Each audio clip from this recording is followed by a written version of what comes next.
Hi families எல்லோரும் எப்படி இருக்கீங்க? எப்போ பார்த்தாலும் தோசை, இட்லி, பொங்கல், பூரி போட்டு அரைச்ச மாவே அரைச்சிட்டு இருக்காமல் இன்றைக்கி ஏதாச்சும் புதுசாக செய்யலாம் அப்படின்னு சொல்லிட்டு தினை சேமியா செய்யலாம்னு சொல்லிட்டு ஆரம்பிச்சிட்டாங்க. நம்மளுக்கு வந்து தினை சேமியா வந்து நம்மளுக்கு தனியாகவே வந்து கடையிலலாம் விற்கிதுங்க. ஒரு 2 கப்பு ஒரு சேமியாவுக்கு வந்து 2 கப்பு தண்ணி ஊற்றி ஊற வச்சுக்கோங்க. ஒரு 15 நிமிஷம் நம்மளுக்கு ஊறி வந்தால் போதுங்க. அதுக்கப்புறம் தண்ணிலாம் வடிகட்டிட்டு நம்ம அவிச்சு விட்டு எடுத்துக்கலாங்க.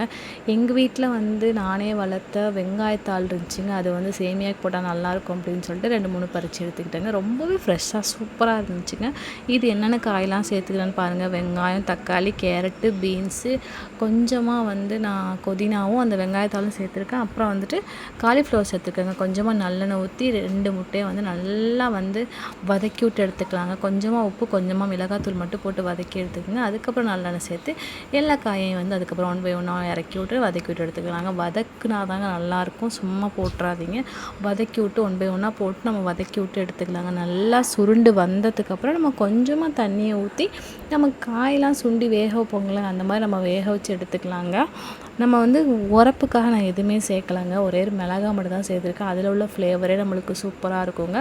அதனால வந்து நான் அந்த மாதிரி சேர்த்து நான் கொஞ்சமாக தண்ணியை ஊற்றி உப்பு, கொஞ்சோண்டு கரம் மசாலா மட்டும் போட்டேங்க. இல்லைனா நீங்கள் உங்கள்கிட்ட கரம் மசாலா இல்லைனா பிரியாணி மசாலா கூட சேர்த்துக்கலாம்.